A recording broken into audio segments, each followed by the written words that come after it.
Welcome back to the Herbalist Hour. Today, I'm really excited to have on Benjamin Zappin. Welcome to the show, Benjamin. Hey, thanks, Mason. Thanks for having me.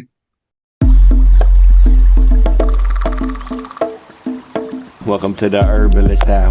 This is where community gather, merging the power of people and the flowers, the sweet and the bitter to the salty, the sour. Umami, it's time for the Herbalist Hour. Yeah, I'm really excited to get to know you a little bit more. We've had a few chit chats over the years at various herb conferences and whatnot, but now I get you for a full hour. So here we go. Ben, what were you like as a kiddo? I haven't stopped is one answer. Really feel connected to my youthful self and aspire to keep that intact. So, a smart-ass rascal who's curious and nothing's changed. And curious and extroverted and, likes to form relationships and be outdoors and explore the things I like to explore now. So, Totally. I've always been a music lover.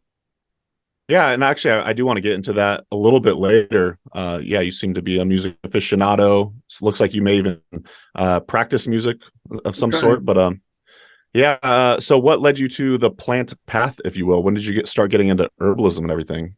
Yeah, I have a couple layered answer to that. I was at the right place at the right time is one of those layers. Like I was in Santa Cruz, California in the early mid 90s, and Chris Hobbs and Michael Tier ran this really great school called American School of Herbalism, classes a couple nights a week and weekends. And Santa Cruz has been a hub for industry, Chinese medical education, midwifery movement, all have a massive nexus there. And so the school was not just run by them. I got to study with both of them, but, had midwives of a variety of Chinese medical, Western herbal educator practitioners, really got a fast immersion into native flora. And also this was right after Deshay was passed, which was a big political movement, preserving herbal medicine as something that's not regulated by the FDA. So as an intersection of public outcry and industry outcry, one of our teachers was Roy Upton. And, and so all these folks remain friends and community and mentor inspirations. And so I landed in that when I was 20, and it really touched the hell out of me. The other part of that was grew up in a very medicalized environment, lost my brother and my father to illness that, they got good Western medical attention and that wasn't enough. And so, it was really soon after my father died of cardiovascular stuff that I found myself in this space to study with these folks. And that's been my life ever since. I guess a couple questions. Have you always lived in California? And also, what drew you to traditional Chinese medicine? Yes, I've always lived in California. I've lived in Southern California, Santa Cruz, Oakland, and now the Sierra foothills. Okay. And what drew me to Chinese medicine? It's what was around. It was right place, right time. It was part of the curriculum of my early herbal study. So I've always been studying Chinese and Western herbs since I set foot in the door of a classroom and signed up for a class. And all my teachers were acupuncturists or duly trained in Western and Chinese herbal medicine. So you're currently a practicing acupuncturist to this day? I'm currently a bean counting, skull cracking CEO. Okay. but I maintain contrast. I maintain licensure as an acupuncturist, and really stopped actively practicing when COVID started, and my business and family need me more than individuals that I might help in a clinic. Sure. It's that, that training is very much in service to our company, and a lot of a great majority of our commerce flows through the hands of licensed acupuncturists, which I know we'll talk more about later. For sure. So you're a skull, what'd you call it? Skull crushing CEO? No, skull cracking, bean counting. Oh, bean counting CEO. Uh, is Just always worried about money and personnel and like all these things that we have to concern ourselves with as our enterprise expands. I feel that definitely. Are you still involved with, say, some of the formulation and everything at Five Flavors, or is that kind of all set in stone at this point? Or I'm involved in decision making, involved in, because we operate an herbal pharmacy. I'm having that, this is always an internal conversation for me. Where's my creative outlet, and where's my outlet as a person who aspires to be delivering herbal therapy? So I'm always working with practitioners to help formulate, and that's for individual patients. Always, kind of looking over the shoulder of the people who we're working with, both for contract manufacturing and through our pharmacy. We're always modeling things. We're not always releasing new things. I've been doing some R&D recently, which is really fun. Sure. And so that's something I love, and would love to occupy more of my time than some of the other things I do. Absolutely. Yeah, it's tough to balance. With HerbRally, I'll fall behind on the absolutely necessary, important, mundane tasks, say accounting and whatnot, in pursuit of creating these Herbalist Hour episodes, which I really enjoy doing. But it's at the detriment of, falling behind on all that boring but necessary admin stuff. So yeah, it's definitely a balance. So going back, you spoke about Michael Tierra, Christopher Hobbs. Who would you say attribute a lot of your herbal mentorship to? So Michael is who I did a 4-year clinical apprenticeship with, and so I actually got my license as an acupuncturist under his tutelage. And so that original container that I spent time in and continued to be in, that was he ran that school, and he also ran the East-West School of Herbology, which still exists. Those were things that I was an active participant in, and so got a lot of nurturing there, directly from Michael. And I'll always say that some of my greatest mentors are patients, and the scenarios that I get to see what herbs can and cannot do, and the herbs are mentors themselves. Chris is definitely a mentor to date. I think all my good teachers are people that I learn information from, but also learn how to live life from. And as I've been with some of these same teacher mentors for years, learning how to age and how to remain vital and curious and stimulated and in love with the natural world and humanity is something I'm getting from these original teachers. How to stay involved, how to stay politically involved. These guys are in their older decades, mentor teacher, also music teachers, that are in their 80s, still curious, still working, still having that be their life. Yeah. And so when I think of other models for aging that I've had that are you have a career and then that career is over and you're retired, I have these mentors that are in their 80s that are still hungry and curious and inspired, and it just blows my mind every day. I really give thanks for that. Another original mentor that we're going to talk about, I'm just going to take one of your prompts on the gift of flowers. Yes, please do. Thomas Avery Guerin is, a brother and a close friend, and somebody who was much older and wiser than I, which means he was 25 when I was 20, and took me under his wing to do medicine making and wild harvesting right out of the gates, 2021. I was going on long tours with Thomas and working as an apothecary and apprenticing with him and learning a lot of the craft of what I do. And so really give thanks for him. Also, you know, that just that passion, that hunger, that curiosity for the botanical world was imparted, as well as what can plants do and how do you make plant medicine.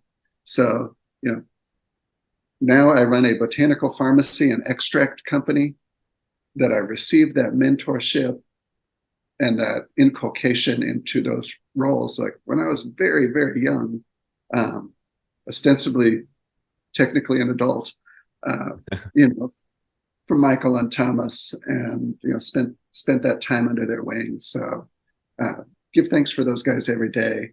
Still very close to both of them. And Thomas just took over Michael's school, East West School of Herbology. So hope you'll feature that sometime in the near future. A lot of very skilled herbalists have come out of that container, and I think Thomas is really going to hold it with integrity and a lot of passion that people will feed off of. Thomas Avery Guerin. Yeah, he's someone I've never met before, so maybe you could make some sort of introduction for me. I would love to have him on the show. Yeah, great. I'll introduce you guys. Also Great. very passionate about growing Chinese herbs in the West. And Nice. And looking at those intersections. And that's kind of, I can still remember going to the first introductory class for their school, and them talking about the frontier of what Western wild plants we use as substitutes for Chinese herbs. And that just hooked me so hard, and hooked me for a long time. And now we're looking, okay, how does that fit into different sustainability models? Yeah. Are you growing any Chinese herbs on your farm?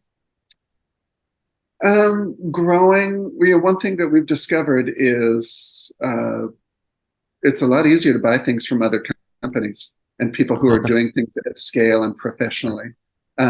We grow many things that don't always make it into our products due to anything ranging from overwhelm to economy of scale to to mismanagement. But we grow Qinghao, we grow Sweet Annie, and that's very attractive. We grow Xuanfuhua, we grow Elecampane, which is actually used. Elecampane's used all over the world, and is I think kind of an unsung, under-featured herb that most big companies kind of have in their products as a non-heroic botanical.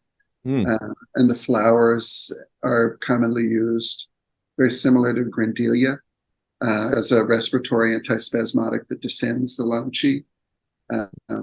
And the roots are used as a substitute for a couple different medicinals that are common in Chinese medicine. So it's a recognized medicinal in Chinese medicine, although it's not taught as a major part of the corpus. Yeah, I've never heard that before. I've heard you use the word botanical pharmacy a couple times now, or herbal pharmacy. Is that kind of like a behind the scenes term you use, say, like with your coworkers and everything? Or is that, I guess what I'm asking is, like, is that an actual legal term to use, calling it a pharmacy? I comply with so many freaking rules. Like, just let me hang out in the gray area. Totally. My naivety for another few minutes before we get another letter from some regulatory agent. Right. Because you're good friends with Asa Waldstein, are you not? Or yeah, absolutely. Yeah. You're in the know. Yeah. I'm in the know. We got the FTC letter. Asa actually. Yeah, I'll say Asa and some of our suppliers are, we bought herbs from Mountain Rose from a long time. We bought herbs from New Herbs, really like Wilson, Steve Yeager. Like those guys have really mentored our company. Yeah. And, they've become really great friends, and just their passion for what they're doing and delivering and creating community around herbal commerce and maintaining quality while retaining passion for the plants. They've really held us as mentors as we've grown our enterprise. So herbal pharmacy, I know a couple of people who ran non-herbal pharmacy businesses that they called apothecaries, that got cease and desist letters from the pharmacy board. So we've chosen to not call our business a dispensary, because then you get associated with cannabis even more. We've been held up at gunpoint in our shop a couple times because people thought we were a cannabis store. We're like, we have like $300 cash. You guys can have it. We don't have any. Wow, really? They're like, oh, we thought you were a weed place. Well, we'll take the money anyway. Anyway, so I'll use that term because that's, we're an herbal pharmacy.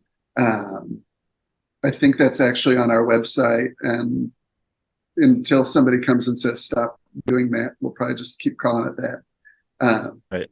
We've moved out of a wide variety of gray areas. The FTC thing that happened this year was like, we're no longer going to be a give you a warning letter enforcement culture. We're going to be a give you a fine culture that caused quite a bit of stir and stink. And the companies that know the rules know what to do to respond to that. Just a quick break from the show to thank our presenting sponsor, Oshala Farm. Oshala Farm is a beautiful and vibrant certified organic herb farm based in Southern Oregon, where they grow and sell over 80 different plant species. The founders, Elise and Jeff Higley, have been longtime friends, so I highly trust their growing methods and ethics. You'll love the potency and vibrancy of all the herbs they have to offer. To learn more and purchase their herbs and other organic goods, head to oshalafarm.com. So thanks once again to Oshala Farm for sponsoring the Herbalist Hour. Now back to the show. Enjoy. Well, I'm sure Asa's taken a glimpse at your website, and I'm guessing he would have said something if. Well, he's not only said things, he sent his analysis from his Apex company. Bless him for creating that. Like, he really has a lot of ingenuity and real care, and so he's shined his light on us, and we've responded, and that kind of thing is an ongoing iterative process. But also helps if you get in hot water, demonstrate we're doing something. We're being proactive in these ways. Yeah. Well, this is a good moment maybe to go more into depth about what 5 Flavors Herbs is. Can you tell us more about your company? Yeah. We are an octopus that is when the small business. So, my wife and I started making these formulas. We're running an apothecary in Santa Cruz called it 5 Flavors. And we're making stuff like everybody does in their kitchen and their basement. And we moved from Santa Cruz to Oakland, and we had quite a few practitioners using extracts we were making. Western herbal extracts, Chinese herbal extracts. I was using them in my practice. And it became a nice basement stream of income. And the year that the GMP small business exemption was lifted, at some point you could have 10 employees or less and not be obliged to adhere to all the rigors of GMP. Once that was lifted, we said, this is enough of a stream of income that let's do what we need to do to protect it. And so we took out a lease in a space and took the steps to build that out and build out our SOPs and all those things. And here's the pharmacy. We thought, well, what are we going to do in this extra space? And we said, we'll have a retail herbal pharmacy. And so that's still a thing. So we run a retail herbal pharmacy. Once we got this rolling, and this was 11 years ago, or maybe we were breaking ground about 11 years ago. We started getting inquiries about contract manufacturing right away. And like any good, hungry business person with bills to pay, started saying yes to everything. And so, we can do that. We can do that. Like, look, we've got a triple sink and some SOPs. Like, we're GMP. We're FDA registered, which was, we did that right away. We knew that was part of the responsibilities. And so over that 10 years have built a lot of relationships as a contract manufacturer. We work with some very mature nutraceutical companies and are really proud of that, and proud to deliver good medicine through other hands. We work a lot through our herbal pharmacy and our products with, probably 80% of our wholesale business that's not contract manufacturing. And about 80% of our pharmacy goes through Chinese medical practitioners, goes through licensed acupuncturists. And then we work with a wide variety of apothecaries across the country, stock their shelves, and are very proud of that. And really, one of the things that you can't get as mentorship, you have to make the crazy decision, is to serve your community. And the mentorship the community gives you by having that exchange. And while I think we're ready to not operate a retail brick and mortar business as soon as possible, really being part of the healthcare landscape in an urban area is something that we're extremely proud of and have learned a lot about. And really honored to do that, and really grateful for the community support. Being part of a practitioner community that I anchor us to via our Chinese herbal formulas and such, and knowing that we're an extension of people's therapeutic engagement with their customers is very meaningful to me, very enlivening. Well, you submitted a note of a specific talking point that you wanted to chat about related to 5 Flavors Herbs. So I was wondering if you would want to talk about your experience operating an herbal pharmacy and contract manufacturing services, and the experiences that led to those being ways you commit to the herbal community. Yeah. So the herbal pharmacy piece, the flexibility and freedom to have the resources you need to serve patients and provide customized medicine, not just out of the bottle herbal medicine, I think is very meaningful to me. It's part of every herb tradition that I know of, the compounding and dispensing component. And for individuals to maintain an apothecary, it's a lot of time, energy, and money. And so, as I mentioned, I grew up as an herbalist working in Thomas's apothecary and helped maintain the Tierra's apothecary that served all the practitioners. And it's just always felt like home to me, and wanted to make that available to a wider audience and to our immediate physical community. But really, probably 60-70% of our commerce for our herbal pharmacy is throughout the country. And we maintain a very mature roster of Western and Chinese herbs that at this point we're mostly doing liquid extracts and granules. And we've discovered that it's not cost effective to serve bulk herbs up and be dispensing those and all the labor that goes into that. So, For sure. That's a love of mine. Like I think when I retire, I want to work in an herbal pharmacy and do herb consultations all day. And that's your retirement gig? That's my retirement gig, is doing the things that we started here. And as I mentioned, contract manufacturing of both bulk ingredients, like sending 55-gallon drums of different things to companies that they're going to further process, or making finished products for emerging brands, has been really fun. And seeing some of those brands take off and see what other people are doing that are brought, they're innovating, and we're supporting them in having a regulatory compliant healthcare innovation and brand that they're able to use as a extension of their therapeutic goals. And and these range from, we do a lot of women's health, a lot of fertility. We work a lot in the Lyme and infectious disease space. So the creators that we get to nurture and that we get to support, we're really honored to work with them. And so as we're continuing to define ourselves, we're like, we want to work with people who are herbal therapists, who have a vision and are going to be really having an impact in the environment, not just selling more tchotchke stuff out in the world.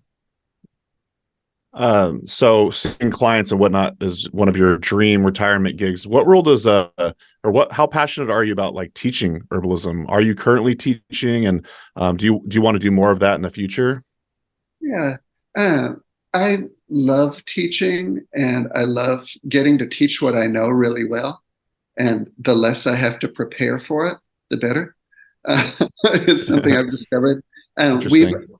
I've held down bigger curriculums and held down schools, and we actually do a fair bit of teaching to Chinese medical practitioners. Um, I love to teach. I would love to teach more. Uh, there's been times where I traveled a lot more to teach, which has felt less sustainable for family and operating our business. Uh, but yeah, I love to teach about herbs and have opportunities to do that regularly. We often offer kind of impromptu free series through 5 flavors, just in service to our community. Very cool. Well, maybe now's a good time for you to teach us a little bit about a couple of the plants that we talked about pre-call. Do you want to teach us the HerbRally audience about California poppy? Yeah, I think California poppy is one of those unsung herbs that all herbalists know about. Like, why isn't this a common drug plant? Why isn't this something that everybody's using for sleep and for anxiety and mood regulation and moderating undesirable thoughts and all the wonderful things that it does? I observed that California poppy is in the products of many a mature standard bearing herbal company, but it's rarely the featured thing that's getting messaged about or highlighted as the heroic thing. I don't know if it's not new and sexy. Like, I don't know why anybody's not tried to make it sexy anytime recently, because everybody That's in your logo, isn't it? Is the California poppy in your logo? It's part of our logo along with reishi mushroom. That's right. In terms of hallmarks of what is sustainable, like, it's easy to grow as an annual or perennialize it. It's easy to grow fairly short cycle. It's easy to grow in a wide variety of climates. You can grow it as a pot herb. It's an easy thing to teach people how to grow themselves, make their own medicine with, and experience the results. And so, in terms of things that are easy to grow without too many inputs, we actually may like less inputs, and it's easy to grow a lot of it. Like, it meets all these benchmarks for sustainability. One of my other favorite things and things I like about many herbs is like the immediacy of it. So many people who are herb curious are looking for things on the health food store shelves or on the internet. They go to Dr. Google and are like, what can help me with my blank? And what's never messaged is, this thing can help you really fast, and it can help mitigate your suffering and discomfort like lightning. And you can be experiencing less racing thoughts, less anxiety, maybe less pain. You can get to sleep really fast with this really powerful, very affordable, accessible, sustainable tool. So those are some things I love about California poppy. I work a lot with a lot of my clinical history has been working. I mean, everybody has mental health. We're all working on nurturing our mental health, and so everybody's navigating variations on the sleep, anxiety, worry spectrum. But I've worked a lot with people with more significant mental health concerns, and working a lot in the people are on antipsychotic type medications, working with their mania. Extreme states of consciousness is another kind of patient-centric term for that. And had an opportunity to explore herb drug space and what tools can we provide people with so they can really maintain autonomy, so that they can have agency in their health. And I think California poppy is extraordinary. So when you say racing thoughts, is that kind of like those circular nagging thoughts, or is it more like, say, you're having I don't know if I can use the word like panic attack or whatever. And you're saying it's working quickly. I personally, I'm not trying to sell a product for this right now, so we can talk about anything we want. oh, touche. All right. Yeah, there you go. We do need to make California poppy sexy again. I've personally never really experimented with it at all. I've experimented with a lot of different herbs, but for whatever reason, it never drew me in. But you're right; it's ubiquitous. It is the California state flower too. I want to say, if I'm recalling correctly. So, say if I'm having a extreme moment of stress, is that something I could potentially lean on? Is California poppy? Yeah, absolutely. Some examples like road rage. Keep it in the car. Yeah, frustration, tech frustration, tech anxiety, tech anger. Get to those before that's actually a DSM-4 defined medication for which Prozac is approved. Tech agitation, I'm sure it's around. Totally. Yeah, so variations of that, or just worry. Worry, monkey mind. There's a lot of ways to define that. Combines really well with skullcap. Combines really well with catnip, lemon balm. On the sleep spectrum, combines really well with valerian and hops, passion flower, those types of things. All right, my homework is to go to the herb shop after this call and go pick up some California poppy tincture. I don't know if you know this, Ben, but I'm here in Wisconsin now. And come to think of it, I haven't seen California poppy out here once. I want to say, but it was all over when I lived in Oregon. Yeah.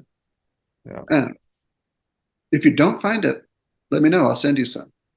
Oh, that'd be lovely. Thank you. I'll send you some anyway. Yeah. Okay, there you go. I'll report back the results. Did you want to talk to us a little bit about Yerba Mana?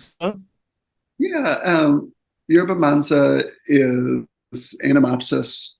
I taught about this at IHS this year, which was really fun, and really thrilled that Susan invited us out to that.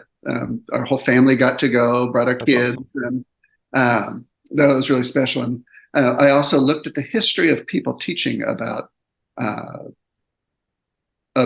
Mana, and really looked through the ethnobotany.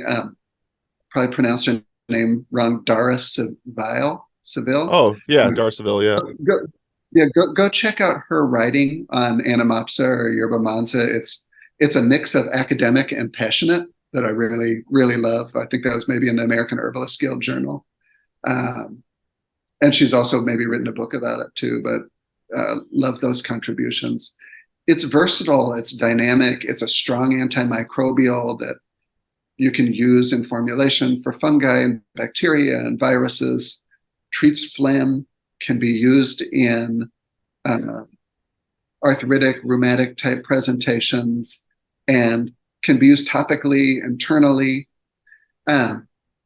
One of the reasons I love it is, and this is another one of the things we were looking to talk about, is what herbs are on that cusp of, a lot of people get passionate about wildcrafting, and I hate what the internet and social media have done for wildcrafting, because now everybody's like, I want to go forage plants, and it's next level extractionism, and I'm guilty of that too. I did that for a long time. I'm very passionate about it, and after I've seen the popularization, the kind of fetishization of wild harvesting, and learn more about the intersection of the industry and the unfavorable impacts, kind of drifted back to like, I barely wild harvest anything other than for personal use. Like there's very few things that we've pulled things out of our products because we've grown, and don't want to be telling people, go pick things in the wild.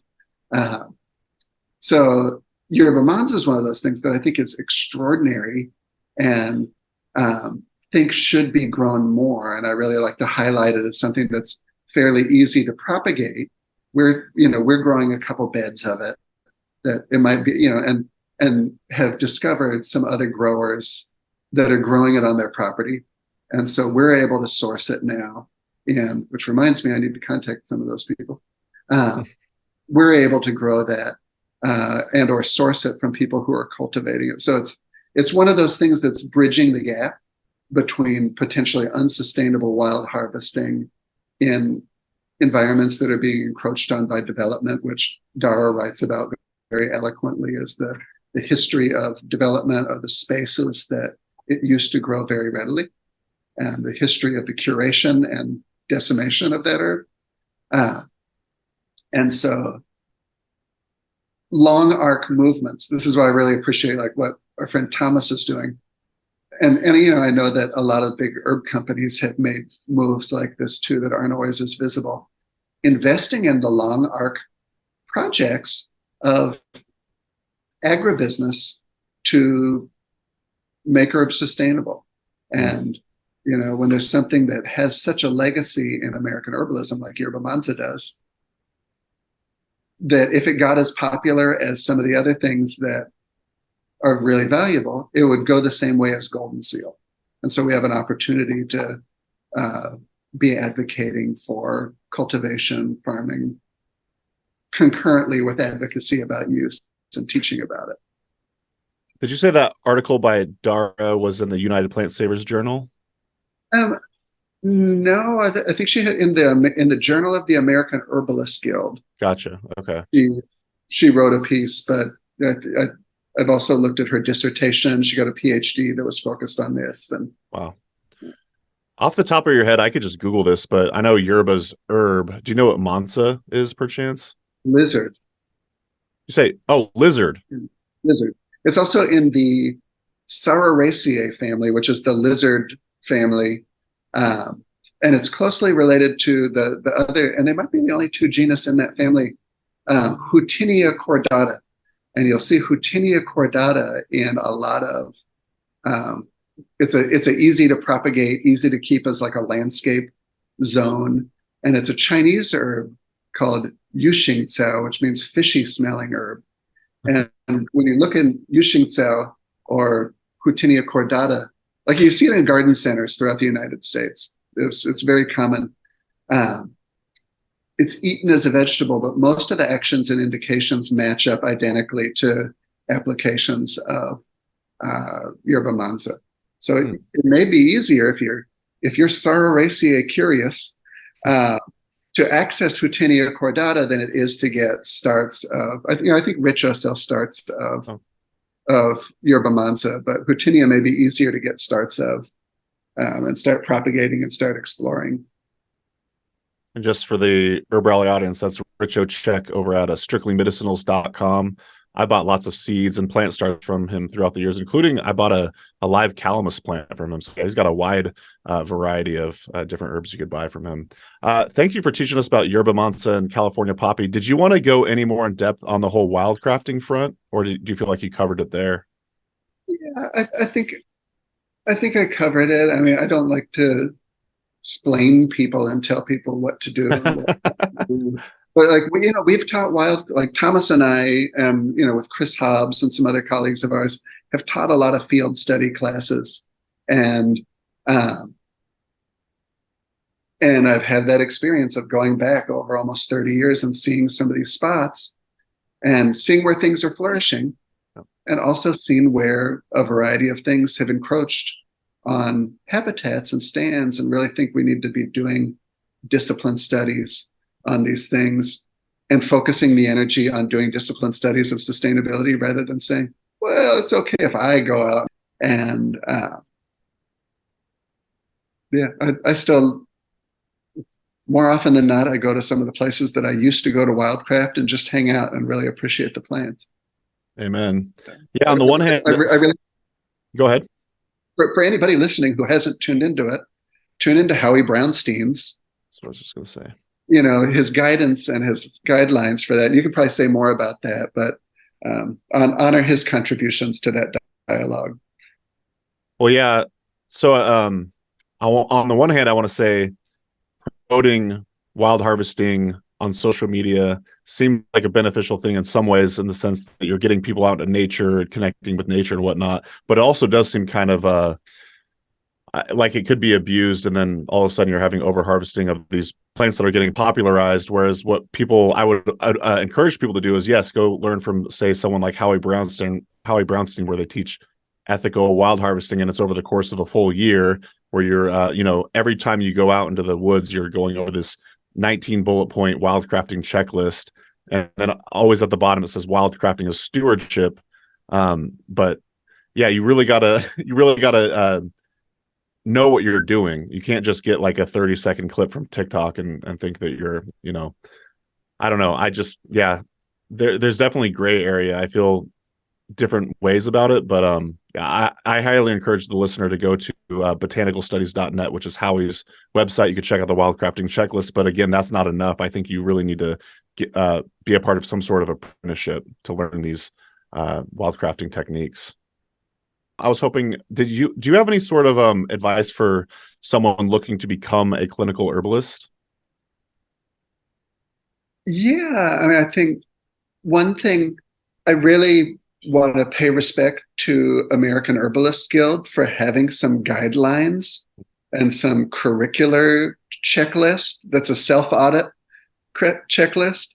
I know I know the organization's been controversial amongst herbalists for a long time, but they've really made some moves towards greater inclusivity while also holding a scaffolding, holding a set of audit tools for what does your curriculum look like. And I think whenever herbalists are wild, and whenever you try to create boxes around them, that'll get problematic. I'd say working with people in an actual clinical setting and seeing what herbs can really do and making sure that it's not an abstraction, I think is really important. I wanted to celebrate as a ramp up to your describe what's going on in this Instagram picture. Oh yeah, totally. Like I just always celebrate that Seven Song takes his students to the Rainbow Gathering like in the first month of studying with him. Yeah. And you get to see herbs work. You get to be the agent who's delivering herbs to people. You get to explore caring for people, and you get to see what herbs don't do. And a lot of people put years and thousands of hours into herbal study, and they never get any of that. And it's, a lot of it's very abstracted, intellectual, and a lot of people are experts posturing and teaching that have really not done that much on the ground stuff. And so where can you get that immersion and see what they can and can't do? I'm so thankful that I got years of that before I ever hung a shingle and said I'm a professional. I helped a lot of people along the way, more casually, but before I ever hung a shingle and said I'm a professional. Years of experience, and I'm still I'm still learning what I don't know. So with the modern world doing a lot of things over Zoom, do you think it's important for apprentices to be in person, or can they also learn through online? I think learning online, there's a lot of open vistas as a result to that. I think you can learn your limits online as long as teachers are helping people understand what the limits of what they're learning is. I think that's really valuable. So it's democratized access to more great teachers. It's a beautiful thing. A lot of the diagnostic skills that I value are really best achieved in person. Yeah. I use palpation of the body, of the pulse, the experience of a person in your presence. There's a lot of 3D that you get that you don't get. I also do Zoom, I also do remote consultations with people. So I can help people a lot remotely all the time. And also really feel the limitation of that and disclose that with people. Yeah. Do you do tongue diagnostics as well online? Yeah. And there's limitations to that. Sure. But you definitely can't take a pulse or touch somebody's body. Right. Exactly. Well, do you have any, I feel like I'd be remiss if I didn't ask you, do you have any herbal business advice? You seem like the perfect person to ask. Yeah. Do a business planning course. Um, I like that.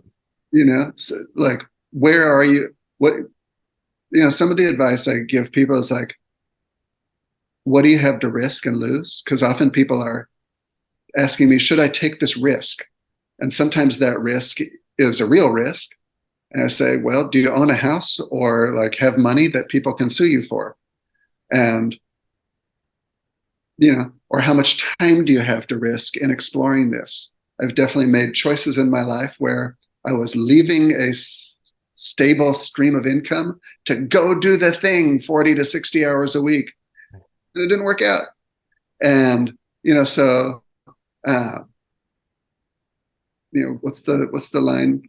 God bless the child who's got his own stash, $5 in his pocket and his own place to crash. Keep your day job. I like that. That's a bad Grateful Dead song. Okay.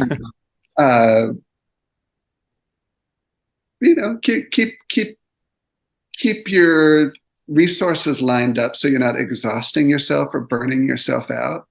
We're still confronting burnout in our business and trying to navigate that, and what is sustainable for us. Yeah. And that's always something to look at and look for. Understand laws and regulations before you start the business. We've definitely had some big get our pants pulled down by what we didn't know, and inversely, we think like fire code. I know other herb companies that have transitioned from being a manufacturer of their own product to working with third-party manufacturers because they got to that, we learned the hard way about fire code. And we had that experience of learning the hard way about fire code, like building out a space, local municipality getting up in our business and saying, you need to be inspected by a fire protection engineer. And, because we're working with flammable, combustible ethanol. And that resulted in us having to forfeit that space because it didn't meet our existing capacity. Learned that our existing space was way out of code. And we built out a space where we work now that is up to fire code, that's planned by a fire protection engineer and all these things. So had we known all that, we never would be doing what we're doing. We never would have gotten to where we are if we knew that we had to invest in that expense. And so same with GMPs. Like there's so many things, like to actually be doing this and start a company, you need $1 million to start it. So it's like, how do you bootstrap these things and how much time do you have to do that? So lots of hurdles. Was that the optimistic plan? Was that the optimism everybody was hoping? I'm just kidding. It's practical. Take an online course on how to sell things, and I'm just kidding. Another piece of advice for people who want to be a clinical herbalist, like get a nursing degree, get a license that pays you, where there's jobs out there, is a piece of advice that may or may not be true for everybody, but it's, become a dietitian, where different states have different licensures, but or become, like Michael Tier always said, get a bodywork license. Like you see so many people who are out there, like there's more people who want to pay $150 to be touched than they do to have you tell them to take herbs and stop eating things they like. And, finding pathways that are well-worn business moves to have as an adjunct to your herbal studies can be very wise. Would you believe it? Dr. Ingrid Bauer had this same advice, essentially, coming from her. She's a doctor and whatnot. She suggested become a nurse. And I'd never heard that before, but that sounds so practical. I love that. And at the same time, you're learning how the body works, and you're making a nice paycheck along the way. I mean, the other piece of advice I throw out to people when they have various idealism, and like, are you going to get into debt that you can't pay? And what quality of life, standard of living are you accustomed to? And in 10 or 15 years, like that is that your parents have put you up with, how is that going to be available to you? Like, how awesome is this squat going to be when you're 40? Right. Right. Totally. That's good practical stuff. Thank you, Ben. Well, as you alluded to earlier, why don't we check out this Explain That Gram picture? And I stole this segment directly from a YouTube show called Hot Ones, where basically I show you an Instagram picture and you kind of explain the greater story. So I'm just kind of curious. So what's going on here? Seventh son come visit us earlier this summer. He was in California and he said, "Can I come visit?" We said, "Great. Do you want to teach some classes?" So he taught some herbal first aid classes. And then we had a potluck at our house and invited some of our friendly neighborhood herbalists. Kathy Cavill really kind of magnetized us to our community that we live in now. And she invited us when we were doing field studies in the mountains and said, "Come hang out at my house and see how cool it is up here." And we said, "Hey, do you mind if we move up here?" And she said, "No." and so then like our neighborhood caught on fire and we had to be evacuated. And she put us up. Like, Kathy's really a love, and she's really been doing herbal medicine nationally and locally since the early 70s, and ran tea companies and is still living this and teaching this, and still takes her jars to the co-op. Another example of mentorship, of like how to stay authentically in the value system that we might be inculcated with when we're young and stray from. And it's like, oh wow, Kathy really goes and gets her bulk grains at the co-op in jars. I need to see that. It's beautiful. And she's an extraordinary author, educator, and a lot of fun. And so she came and hung out. And Chris Hobbs lives like an hour up the road, but kind of right off the same road. The 49 corridor is the old gold rush route that transects a certain elevation in the Sierra Nevada. And so they came over and hung out and talked about plants and talked about herbs, and it's a lot of fun, and ate some food that we grow on our farm and watched the sunset. So that's actually in our sheep paddock is where that picture is taken. And that's our chicken coop behind those friends. And it's beautiful fellowship. And I've often heard it said the best part of being an herbalist is hanging out with herbalists. Yeah. I like that. I didn't realize Kathy was so close to you all, but I love Kathy. I miss her. I should have her on the show. By all means, have Kathy on your show. She's really an encyclopedia of herbal traditions and festivals, and has some really beautiful historic wisdom.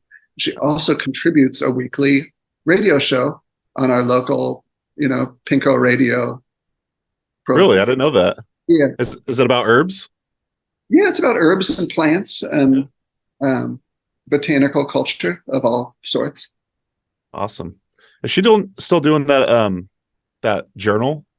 I want to say it's AHA. Yeah. Yeah. I think she still puts that out. That's awesome. Quarterly. Okay. Very cool.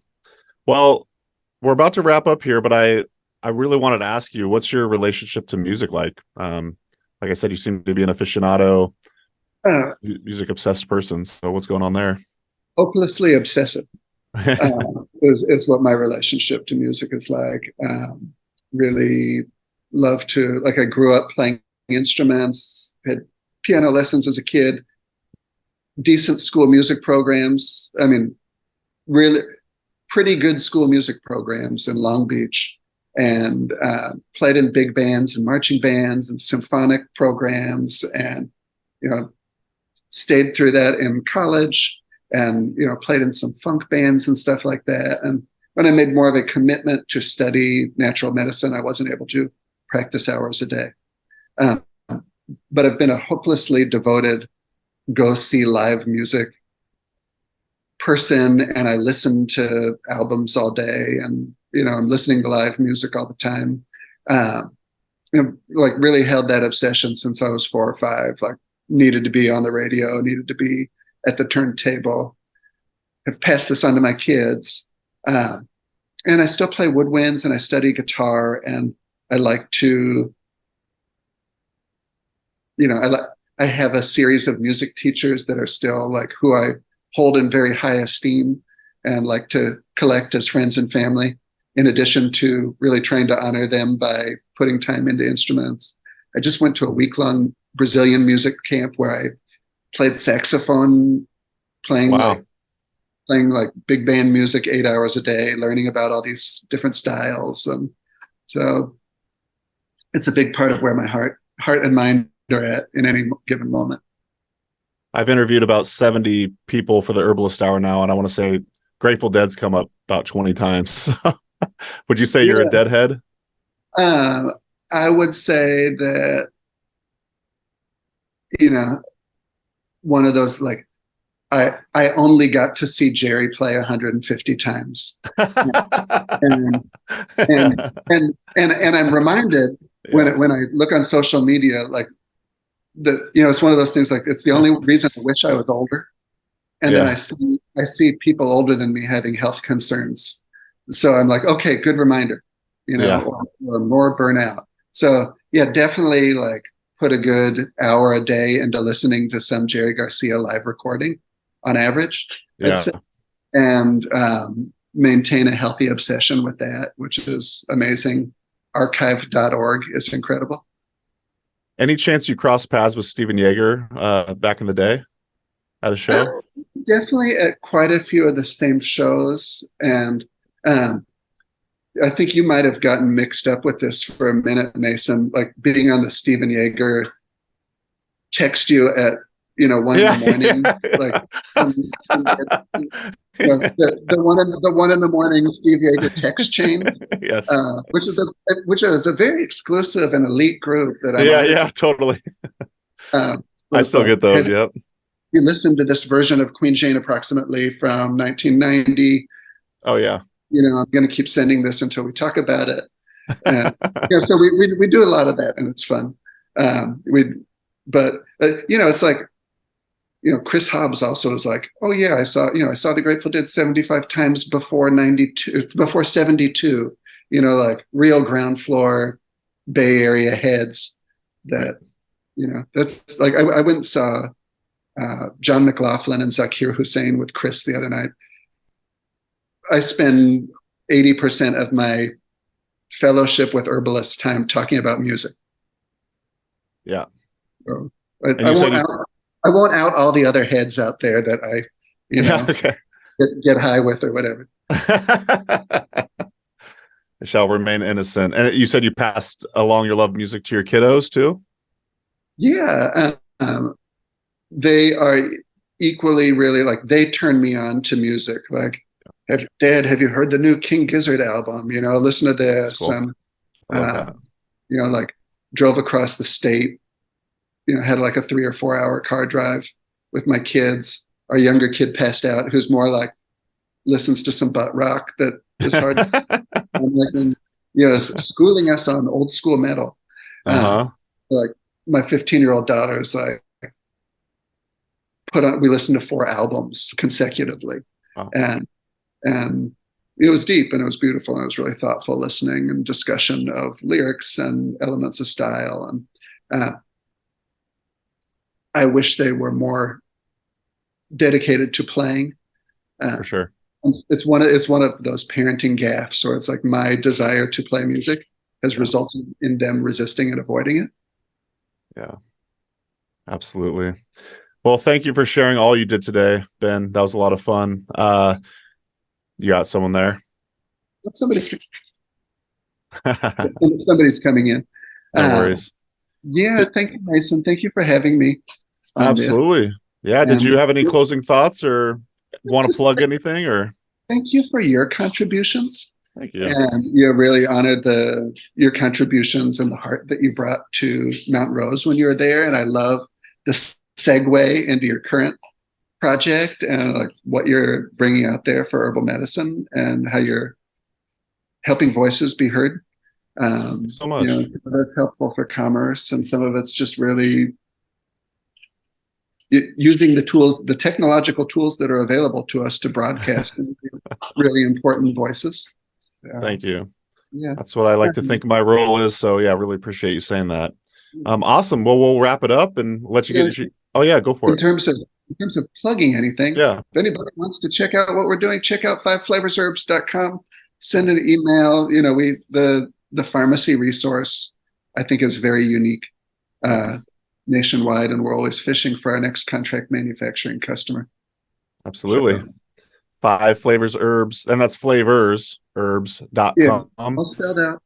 There you go. I'll leave a link in the podcast show notes and whatnot. So thanks you all for listening, and thanks to you, Ben, for joining me on the Herbalist Hour. We'll see you in the next episode. Take care. Appreciate it. Thanks so much for watching today's episode of the Herbalist Hour. If you enjoyed it, please give it a thumbs up. And if you want more great herbal content, be sure to subscribe to our HerbRally YouTube channel. If you enjoy these Herbalist Hour episodes and you'd like to join us live, you can do so by becoming an HerbRally Schoolhouse member. Learn more at herballi.com/schoolhouse.